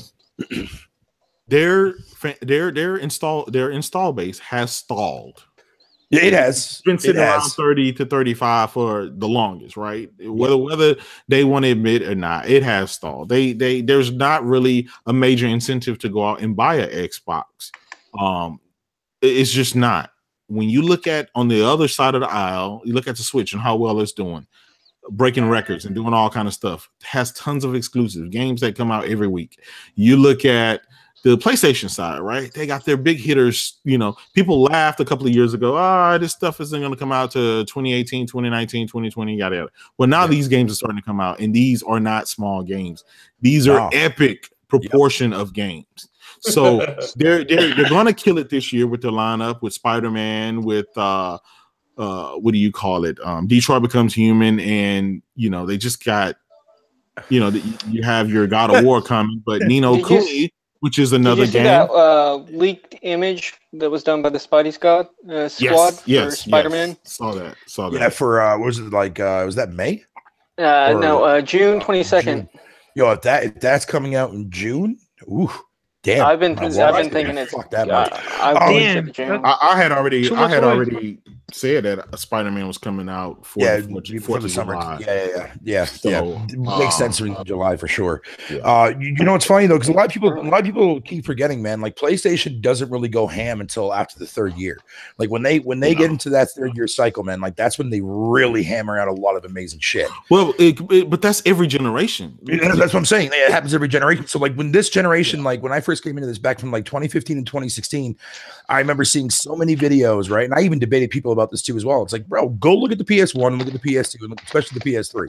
Yeah. Sony does not go ham until 3 years in. Yeah. Microsoft fucking, ejaculates early on in their life cycle, and they got nothing for the rest of their entire lifespan. I mean, we see that every generation outside from, deals and third-party exclusives on the 360, but outside from that, it was the same Halo, fucking Gears, and typical Forza, right? Yeah. So now we're seeing diminishing returns from that because Microsoft does not have the audacity to go out there and fucking whatever you want to call it. And for fuck's sakes, Phil Spencer, bite your own goddamn words. Get out there and fucking pay for some shit, because you came out there on Twitter and you said in interviews that you don't like that aspect, but you see that your competitor is doing that and it's fucking working for them. Yes.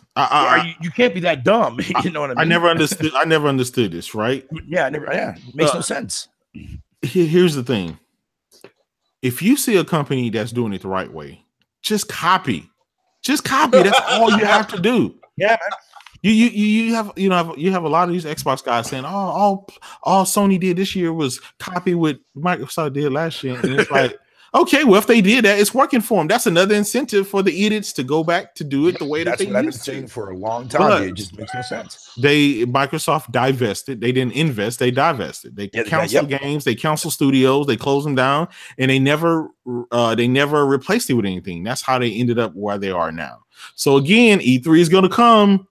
The expectation level is going to be through the roof.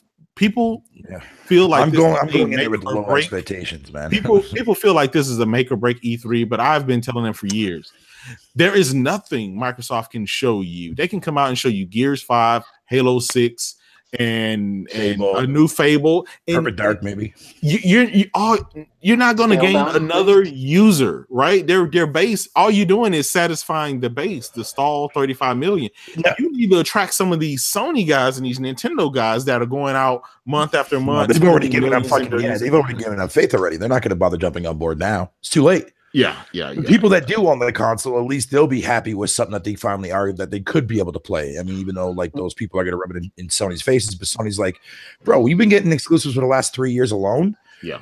Like more than what you guys get in a matter of 2 years. So what the fuck are you talking about? Well, let me ask you this, right?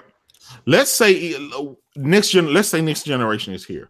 What incentive is it for a potential Xbox 2 customer to go out again and buy yet another Xbox?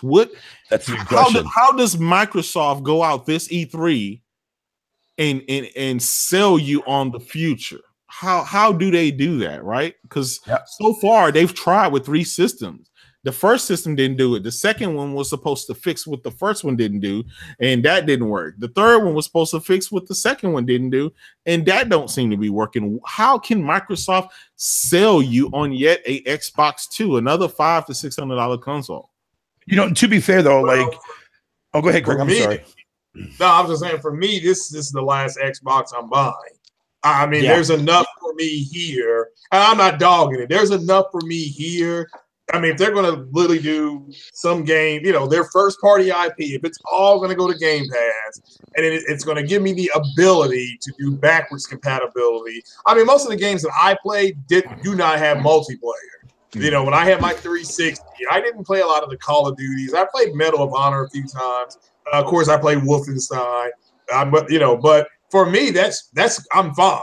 You know, I'll deactivate Game Pass. You know, speaking of that, Fatal, what were the games to Game Pass? Yeah. Let me pull it up real quick. I got it on my screen here. So for me, nothing. I mean, we know they're going to have a streaming service. Shout out to Andy Hart because he wanted to know will there be an Xbox 2. And I'm like, well, they're going to have a console. Here's what I think they're going to do. I think they'll have a console they'll say, in order for you to play the games at their optimum level, you need the console or the PC. Or you can stream all your games in whatever 720p, but they'll at least run 60 frames per second. The next console will still be a console. We're still many years away from having a streaming only, and I talk about that for worldwide purposes, not just America. But check this out. Ways away from streaming only. We are months.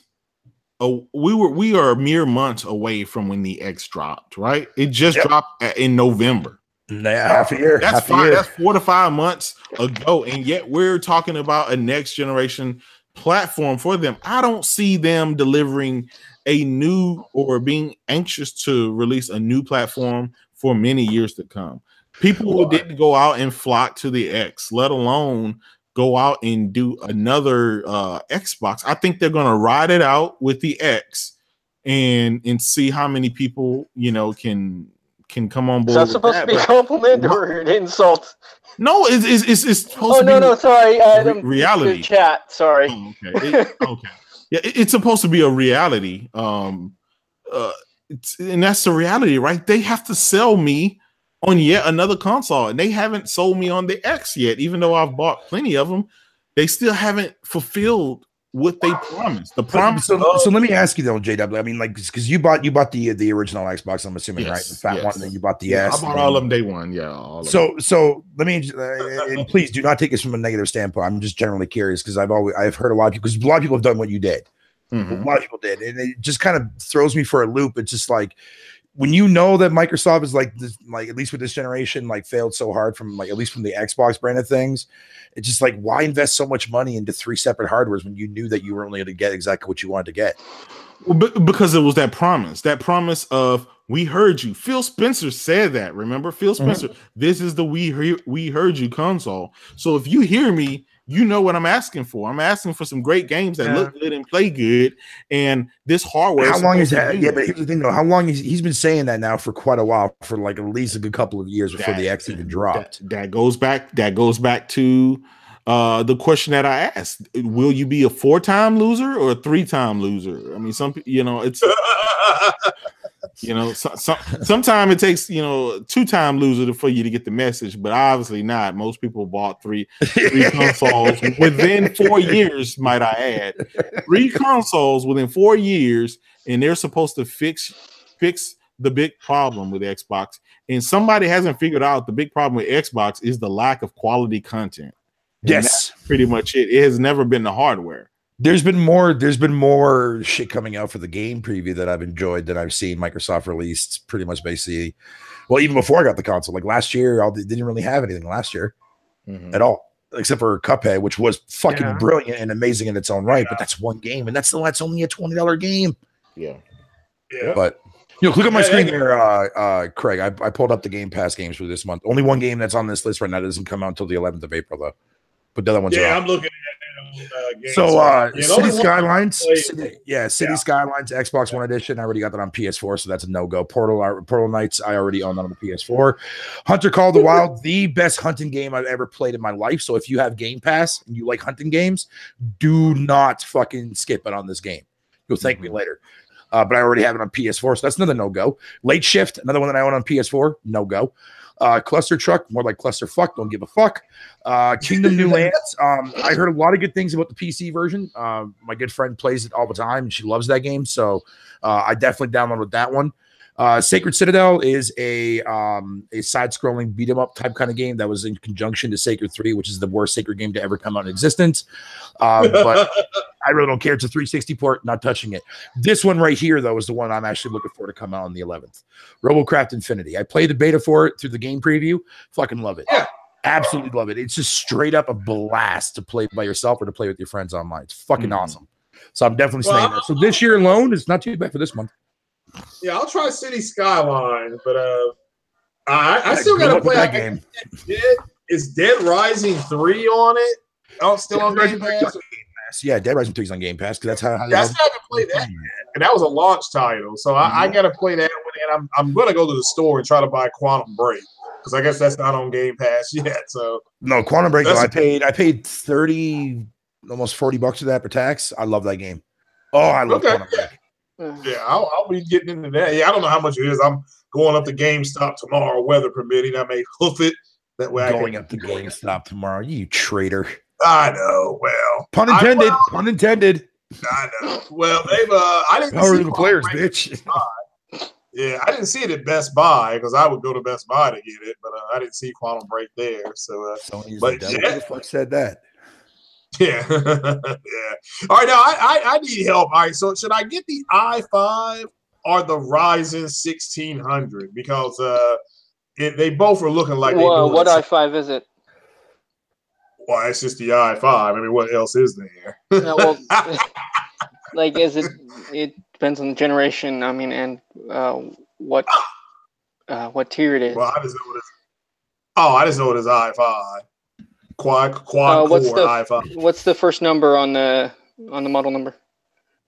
Oh hell, man, I don't know. Damn Savage is like, yo, give me that license number, bitch. I want to know.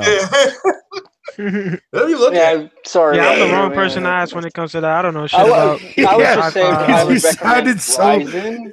You sounded so surreal, Savage, when you said that. Yeah, I would recommend Ryzen just for the simple fact AMD has already said they're going to support the AM4 socket for years, while Intel X99, we don't know how long it's going to stay supported. They haven't commented on it. Isn't there a rumor that the next generation of consoles are going to use the RYZEN chips or whatever? Yeah, they'll probably use Ryzen if they stay with AMD, most likely. Yeah, the Xbox has a Ryzen in there, according to D-Batch. So he has insider information. According to him. Isn't he saying now the next Xbox is going to have NVIDIA because Microsoft's working with NVIDIA for their ray tracing? Oh, that I don't know. Listen, I'm afraid. They're making fun of that man on it's the 7600K. 7600K i5. Yeah, I would still recommend the Ryzen. You got 2 more cores and 4 more threads. So yeah, so I'd still recommend Ryzen. Well, it's the 1600 Ryzen, not the 1600X. Yeah, no, that's fine. I think the only difference is one comes with a stock cooler, I think. Yeah, one does come with something called a cooler, yeah. Yeah. I mean, you're not going to plan on really overclocking, right? I have no idea what that. How do you even do that? Can't the chip just does what it can do, right? PC Master Race, right? Yeah. How do you can get do it in the BIOS? You could do it with MSI burn or something like that. Oh, That sounds too complicated. Because to me, if it's only supposed to do 3.2, how do you get it to do 3.2 point something? There's applications that you can download for your card, depending on what card you have, that actually will help you. Yeah. Sometimes the actual like company AMD or NVIDIA will even supply that for you. I have no idea how to. I barely can get. Me neither. I don't give a fuck about PC. Yeah, I barely can get my thing to paste and do that. I'm good at that, so I'm not downloading no software to make it do a little bit more. I mean, that's what I tell people all the time. People always ask me, it's like, why don't you just game on PC? I'm like, first of all, if I was going to game on PC, I sure the fuck wouldn't be playing no goddamn freaking console third-party games. Fuck that. No, you can play it at a higher resolution. Motherfucker, I don't give a fuck about that. Well, I never understood why people get so caught up with that. If you're going to, seriously, I talked to somebody who's playing Far Cry right now. They're playing 1440p, high textures, 100 frames per second on their PC. I don't give a fuck if that guy was playing at a goddamn chop suey farm. I don't give a fuck. I know this. He said if you all have it. Oh, I want to get in a PC for strictly for 60 FPS on any game I want, but also ultra wide. See, I want a PC for games that I can never be able to play on consoles. I want to be able to get a PC that can run Civilization 6. I want to get a PC to be able to play Rust. There's a lot of great games out there, like even Divinity Original Sin 2. God forbid the first one came out on consoles. Nobody bought that crap. Isn't it surprised the second one will never come to consoles? Fuck no. So fuck you, console fuckers. Yeah. I'm not buying that game. And isn't it like some of the PCs that can do 4K, they have trouble running like at 60? Like you gotta have like a really, really like good like setup for that. Well, it depends on the game. How it depends on the game and how much you want to change settings in a sense for optimization. It depends on the drivers as well. So, well, you got to think about it too. Whether are the settings ultra or is it high, medium?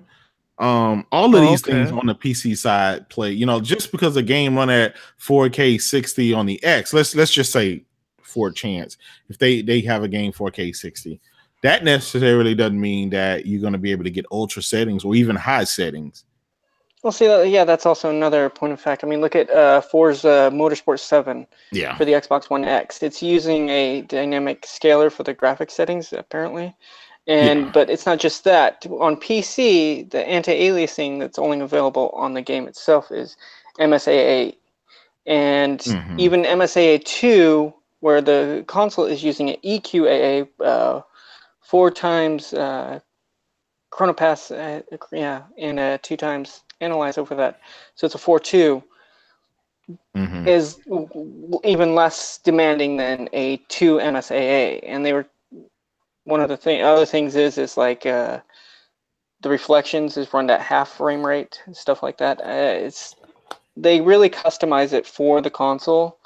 That's why, in a sense, for the PC, it takes a little bit more than you would think. But you can customize on PC in a sense to get a game running well as well. Like Savage, I've always been wondering about your avatar, D, man. Are you freaky deaky with the lightning there? Yeah, I liked Final Fantasy 13. Yeah, why do a lot of people hate that game? Like 13. I played a little bit of it. I can't necessarily say that I hate it because I did get all the achievements in that game when I got it, and same with X2. Lightning Returns was fucking garbage. I haven't played Lightning Returns. So. Do yourself a favor. Do not play that steaming pile of I own it. Get rid of that curse and crucify that motherfucker. Burn it. Lightning has nice legs. Lightning Returns, is that like a sequel to Final Fantasy 13? 13 too. Yeah, it's like the third final one, but like the combat was just like, how were you going with this? Yeah, no, I'm just saying I've heard of 10-2 because I like 10-2. I didn't like it as much as 10, but 10-2 I thought 10-2 was the perfect SJW game. 10-2. Yeah. Well, I just liked it because of the Guardian things they could summon. So, but 10 to me is no disrespect to 7 because I know that left grown men in tears. Oh God, 7 is so fucking overrated, man. Yeah, but 10 to me is still this. I love that entire story, and I like that dude Waka. That dude was hilarious. That's like one of my favorite characters of all time. So I used to always make playing that shit. Waka waka waka waka waka. It's like, what are you fucking doing? The goddamn Muppets? Yeah. Well, not a funny scene when they were gonna fight that giant creature and that they were trying to get those weapons, and that guy was like, "You still gotta pay for them, dude." Walker was like, "What? We gotta pay?" Oh, hey, no, Thomas, I'm not disrespecting Savage's Avatar because I mean I liked Final Fantasy 13. I dug the fuck out of it. I had fun doing the whole. I forget what they call it in the game, but I just called it fucking like shift dancing. When you can change from like sentinel to sentinel, you know, that kind of shit like that. I've always found that to be more of a deeper thing than what fucking 15 did. Well, what you call it was dog. So Final Fantasy 13 on Xbox 360, it's so like straight dog shit. That's Final Fantasy 13. That's the version that Xbox I played, bundle. 175 hours. Took me 175 I still have it, hours to get all the achievements on that game. Really? It didn't sell well. I enjoyed it. I supported on it because I was big in the 360. I'm like, yeah, we getting Final Fantasy, and I got murdered. Hey, OBJ, I can answer that question for you, OBJ. OBJ asked in the chat, he's like, what's more trash, CFDs or CFDs? I'm like, well, the answer to that one is your fucking microphone on your cell phone's trash. You sound like a goddamn fucking foghorn, bro. Yeah, that's a really hard question, OBJ. I mean, those are two pretty bad games, so I don't know, man. Like I said, if that grind wasn't as bad, and the reason why I'm stepping away from it for a while until they fix that crap, that game is still one of my. I love. Didn't somebody become legendary pirate already? Yeah. Yeah. But he did it the easy way out, which to be fair, I can't necessarily say I don't fucking blame him. I don't blame him at all.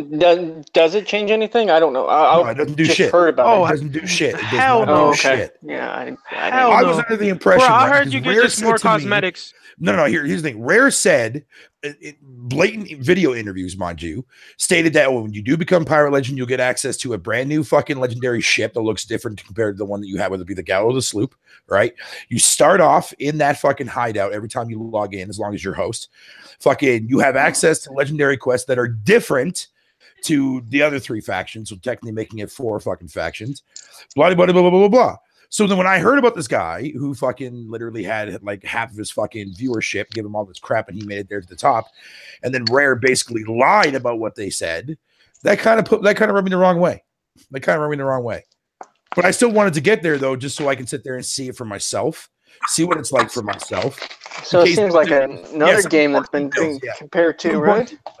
So, but at the same time, it's like that grind is so fucking bad right now, dude. Like it literally, as I said before, and I'll say it again, I'm playing a free-to-play game. Free-to-play games I come to expect like the initial grind. Like it's that bad. Like even like the highest common chest being the actual captain's chest barely moves my rep bar now. Even though it gives me a shit ton of gold, useless gold, mind you, but that's the one that's supposed to give you the highest amount of rep unless you get a stronghold box, right? And fuck the goddamn fortresses, I ain't doing those anymore. But the thing of it is, it's like, okay, so you expect me to go out there and fucking sit there for fucking 30 fucking plus fucking hours to fucking grind out what? To get one level, it would literally, and I calculated from 31 to 32, it took me to get at least, if I handed in nothing but captain's chest, I would need to collect at least 75 of those fuckers before I can actually ding a level 33. That's how long it takes for one fucking level in that game. Yeah, he said, OBJ said it. He said it's good that you admit that the game is trash.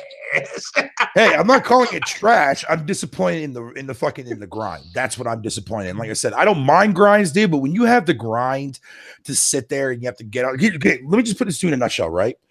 Okay, you go to an outpost, right? You go to the gold hoarder, you snag 3 quests, right? You go to your fucking boat, you fucking vote for your shit, and you look at the fucking thing and say, okay, you know what? I got a riddle here, I have to go here, or I got a map that has fucking 5 chests on this map. I'm like, you know what? Let's do the map one first, because I'm only going to get 1 out of the riddle. So I'm like, there's no point of fucking doing that one. So we'll go to this one here. This one's got 5 chests. Fucking pray to God I get some good shit out of the Marauders or Captains, right? I go there. Takes me about 5 minutes to get to the island. You know what I mean? Because God forbid the wind's always against me every fucking time. So when I finally get there, I dig up all that shit. You know, I'm just sitting there fucking working with the goddamn 7 dwarves. You know what I'm saying? Doing my thing. I get all those chests. I put them on my fucking boat downstairs in the basement. And then I just turn around and I go back into the actual outpost, hand everything in. Fucking all I see is my rep bar go tink, tink, tink, tink, tink. There you go, like 3 ticks, and that's it. And I'm sitting there thinking to myself, I'm like, bro, okay, if it takes this long and I'm still yet to get fucking, like, when I hit the 40 range, you fucking sucking me off, dude. Like, holy shit. Let alone it even makes it more of a pain in the ass, because now that I'm such a higher rank with the gold hoarders now being 33 now, the enemies are a lot more harder to kill. And they do way more damage to you now, which is also another thing that the actual reviewers left out, mind you. Fucking, so one shot, right? If I go up to a skeleton that has with a fucking shotgun who happens to be, I could be willing that motherfucker, and that motherfucker just sitting there, pop, blows me right in my fucking head, one shot it every fucking time. Every time. Or at least 90% of my health is gone. And by the time I eat another banana, there's another cocksucker over here 2 feet away from me with a goddamn perfect, accurate pistol. Fucking boom. There I go. Fucking dead. It's almost impossible to solo that shit on yourself when you get to a higher rank for each of the factions, because the game's too difficult. Yeah, all these people in here talking about Mass Effect. Look, I hooked up with Jack and out of control with the biotic powers. And I've never done a romance with her. This is my first time romance. I always pick Miranda because, my God, I mean, she had that Who's ass. not gonna fucking, I was gonna say, who the fuck's not gonna romance that bootay? You know what I'm saying? Like, that bootay is one fine ass bootay. Yeah, what I thought you take her in Mass Effect 3. I thought that whoever you romance should have been on your ship, but they couldn't hold that in. I will give props to BioWare for this though. Fucking, I will say this. Cora, right? When you see her fucking naked and you see that camera fucking pan across and you see that fucking tight ass, I'll give props to BioWare for that one.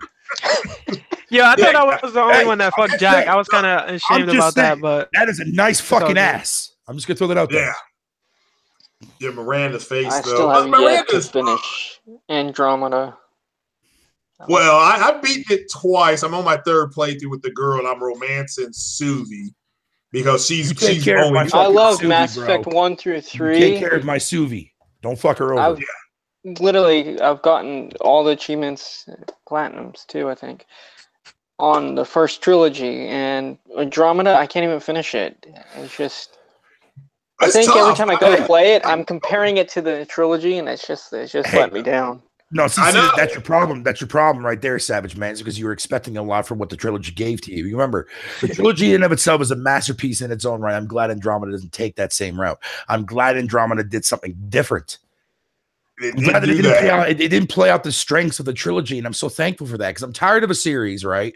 When a trilogy comes out and they either make a spin-off or they make another goddamn separate series on its own, and they try to play off the merits of the previous trilogy, and it's just like, fuck you. I'm glad that fucking Knight Rider is nothing like Shepard. I'm glad that her background is nothing like Shepard. See, Shepard has a military background, man. Ryder ain't got shit. She's she's like trapped in the mindset of a child. I can agree with you. I can agree with you 100% on that, but it's just the execution. Yeah, the execution was fucking. I mean, even that. I didn't even care about the facial shit. Dude. I didn't give a fuck about buggy eye bitches. I don't give a fuck about me that. neither. No, I'm not talking about. I'm not talking about so much like the facial animations. But I'm talking about the story itself. Oh, the story actually wasn't that bad. See, the problem with the story is, and this is another thing that pisses me off in Andromeda, if you skip out on one of the actual side quests, your story is fucked. Well, because that plays out at the end. That plays out at the end. Yeah. There's people. That's true. There's people who went out and beat the game, right? And I saw on fucking, after I beat it my first time, because I spent so much time doing so much of the side shit because I wanted to make sure that I captivated everything. And that's a game that I'm right now, I have like 98% before I beat it. So I'm 2% thing, whatever happens to be 2 quests that are fucking bugged out. But anyways, point is that I'm glad that I did, because there was actually things that alluded to side quests that took effect at the ending of the game that actually helped the ending of the game flow through better for me. Whereas I see people who played it, it's a fucked up story, yes, but if you pay attention to the way everything goes, it makes perfect sense once you get to the end. Yeah. And if you try to look at it like this, Mishka, I think Kaiku, he classifies 0 to 4 civilizations. The civilizations from the Milky Way, they're a type 3 or type 4 civilization versus the Andromeda races, they're type 2. So everything that came from the Milky Way was more advanced. Everything. Hey, hold on, time out. Yeah. Sorry, dude. There's one thing I just want to correct. Sorry, Greg. I just want to correct what Tuda said in the chat. First of all, I wasn't defending Sea of Thieves fucking from gameplay, standpoint for Overwatch. I was comparing fucking mechanics. Big difference. Big difference. Yeah. But yeah, if you didn't do the side quest in Mass Effect Andromeda, that's a you problem, okay? Yeah, I mean, I'm doing them all. But that's the thing, though. A lot of people are not going to experience that, though. I probably won't ever. To be honest, I probably won't. I don't know if I'll ever finish Andromeda, just for the simple fact that the way they're treating it now, they just kind of killed it off instead of trying to better it and they did or something. Updated it 10 times. It had 10. No, I'm talking about DLC with the DLC story missions and stuff. Dude, man, it's like that ending itself left it open for some DLC to find out what happened to the Quarians, man. But no, they decided like we're gonna fucking drop DLC for single player, and we're gonna just sit there and focus on the multiplayer. No, fuck out of here, man. Give me that single player shit. Well, there's an actual. It's either a comic book or a novel that somebody's writing to let you know what happened.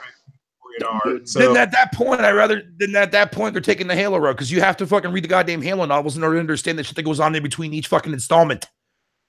I don't disagree. Yeah, that's what they're doing though. But no, my female writer, she's romancing that girl that does the interviews with you. That girl, and she's romancing Suvi. Suvi is the cutest character in that game. Have you seen the voice actor that does Suvi? Yeah, I agree. She is super cute. She is super cute. Yeah, but she's so girl cute. Only. I mean, you can't even get her to go a little bit by. You know, don't worry, man. Don't worry. You keep it going for a while. Next thing you know, she'll be sitting there playing the DJ fiddles, if you know what I'm talking about, sir. Yeah, it was 17 and there's right. He said a Mass Effect everybody knows is dead. Yeah, I mean, I was able to enjoy. I'm enjoying Andromeda now because I look at it like, okay, the Milky Way races were just more advanced than these races in this galaxy because yeah. So, and if you look at it like that, then you play it will translate differently for you. So, but there's other stuff that don't make no sense, like the memory things for your father. Oh, don't get me going on that. Dude, that made perfect sense. What are you talking about? That made perfect fucking sense. No, I mean, where you have to go to those other planets to find the memory cores, because it's not like he was on those other planets. No, it's not that. No, but it's like fucking, I don't know. It's just like something that triggers. But remember, it's all in the mind thing, right? So if Sam could sit there and remember something from the past, he'll just fucking flip the switch in his in Ryder's head. Like, oh, by the way, there's over here, even though your father's never been on this planet, fuck that noise. We don't care about logic. Go over here. There's a goddamn fucking memory thing here. We'll go back to your ship and we'll, fucking. Yeah, what logic? They go to a completely different galaxy, and then they just start talking that English galaxy to them. thing makes sense. The Andromeda galaxy thing does make sense. It tells you why if you unlock even in the original trilogy, it explains all that crap in the original trilogy. Yeah. No, I'm just talking about they go to an alien race that's in a completely different galaxy. They start talking English to them. Well, the army, that's true. I give you that one too. Yeah, that was strike two for me because at least in the original Mass Effect, they explained that was done through the Omni tool. But they don't have.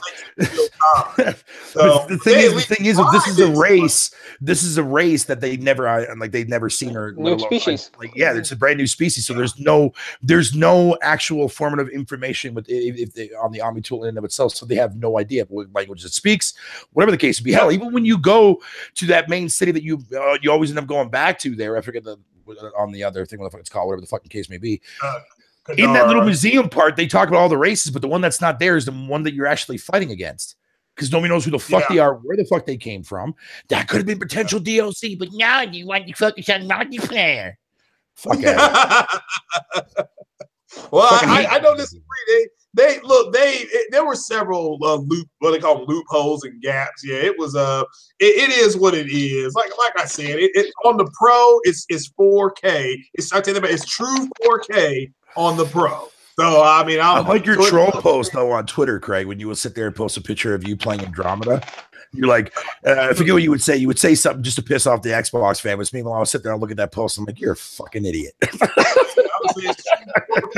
all I've been saying. Hey, it's true 4K. According to BioWare, it runs checkerboard 4K, which means 2160p. our true forte. All right, does anybody have anything else to add? We've been going for a couple hours. Nope, I'm good. J-Dub Yeah, I'm good. Nah, we're good, man. All right. Well, damn. Well, man, I appreciate everybody being here. See, OBJ, see, when you sit there and you say something that's trash, dude, man, it doesn't necessarily make it a fucking fact. You just said it yourself. You're explaining why you think it's trash. That's your opinion as to why you think it's trash. Oh, but the reviews gave it a 70. Motherfucker, 70 does not mean trash or mediocre. Do you know what a 70 represents? 70 means a good. Not mediocre. 5.0 below. That's fucking bad. Mediocre is 5. Below that is fucking trash. Well, I'll tell you this. Know your facts, OBJ, you fucking trash ass motherfucker. But Halo Storm said Andromeda is filled with plot holes. Mankind with that limited tech can't go across solar systems. That's with their own tech, but in Andromeda they go across galaxies. No, they again the Milky Way races are more advanced than the Andromeda races you encounter. It's hard. It's really they just did not do a good job building the lore, and that's BioWare's fault. That's a BioWare problem. You know, so that's all I can say. If you read all the codex, and all the information, there's a lot of stuff that fills in the gaps. Yeah, you talking about from the trilogy? That's still more higher than mediocre. They're fucking implement fire, dude. Way better than fucking mediocre. Yeah. OBJ roasts me all the time, dude. He's never wrong. I like fucking with him. He's a cool ass motherfucking dude, man. Yeah, he is cool. I'm coming for you in fucking Save the Game, bro. I'm gonna fuck you over somehow in that game. Mark my words, buddy. We'll have some fun with that shit. Yeah. Another zombie survival game. Wow, here we go again. So what is that? Here we go again. What is that World War? Because those are real zombies. That's the way zombies should move. You can't say you're undead and it take you 25 minutes to get from one end of the hallway to the other. Yeah, you could bake a man. I'll laugh my ass off if God of War gets less than a 90. I'll laugh my fucking dick off, dude. I say it's about a 90. That's right. I'll go back to my boat, but OBJ, get the fuck off my boat, bitch. I'm throwing your bitch ass off my boat. Get out. Yeah, somebody put the X-Files. All right. Well, you all go ahead and shout yourselves out. J-Dub looked like he dropped out. But we'll start with you, the real P3. Go ahead, brother. Yo, you already know it's Pablo the Third, the real P3. You already know I'm gonna bring games to your consoles, man. Phil Spencer, he ain't cutting it no more, all right? But nah, man, I appreciate the invite, Craig. I always love coming on here with you guys and just, talking about games, man. I really appreciate it. All right. Savage Yuga, the man from the chat that dropped major bombs in Matt's Gaming's thing today. Go ahead and shout yourself out, brother. Thanks a lot for having me on. It's good talking to you, Pablo, Fatal. Thanks for having me on, Craig. All right, no problem. Damn, Pony Loco said you owe him a pizza, Pablo. So, yeah, I got you, bro. Next time. Fatal Mephisto, aka the retired Captain Bly. Go ahead and shout. I was about to say, man. I was like, yo, did you just call me the fucking retired Captain Blob? That would have been a lot more accurate. Anyways, yeah, Fatal Mephisto here as always. Craig, thank you so much for letting me be a guest on your show. I appreciate it, dude, man. Now I'm gonna go and play some DW9 for a couple hours. All right, well, cool. Yeah, well, it's 10:30 in my time zone, so I think I'm gonna go ahead and turn in. I'll get up tomorrow and finish Mass Effect 3. I think. Well, actually, I still got all that DLC to do. I got the Citadel DLC and the Leviathan DLC. So I got and the Omega DLC. I got all that to get through. So I still got about 30 hours left in my Mass Effect 3. So, but I may stream Mass Effect Andromeda. That's what I'll do. I'll stream some Andromeda. I hadn't done that for a while. So yeah, 2 hours of Andromeda tomorrow. Start at 10 a.m. Eastern time. All right, guys, I'm going to get on up out of here. I do appreciate everybody being here on the PORCHLyte, and I am going to head inside because the PORCHLyte is officially on. So I appreciate you guys being here. Take it easy, guys. Peace. Peace out. Later.